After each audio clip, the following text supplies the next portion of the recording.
Hello, welcome to our video on Makka Pakka story stones as part of Making Magical Memories campaign with In the Night Garden. I'm Jo Baranek, Lead Early Years Advisor at the National Day Nurseries Association. We are the national charity for children's nurseries and we've partnered with In the Night Garden to produce resources for nurseries and parents to use with their children to help them make magical memories. This activity is taken from the Social and Emotional Development section of the Nursery Guide. It supports areas of the early years curriculum including literacy, communication and language and creativity. Makka Pakka, a character from In the Night Garden, collects and washes stones that he finds.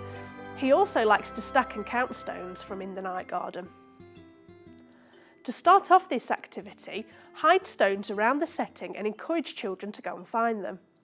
Then help them to develop them into story stones. Stones can be used to tell and develop stories by decorating them with different resources and using them in a range of ways with the children. You can use paint, markers, or even stickers of the characters to make your stones interesting and imaginative. Here are some I made earlier. You can use these in your group story time to tell a story.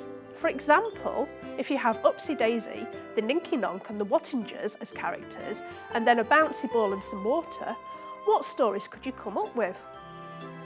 Perhaps the Wattingers can't catch up with the Ninky Nonk and Upsy Daisy helps them out. Then they could get out and play with the ball, but it ends up in the stream. This kind of activity can help stretch children's imaginations, as well as provide learning opportunities for social and emotional development. Emotional well-being and social competence together support emerging cognitive abilities.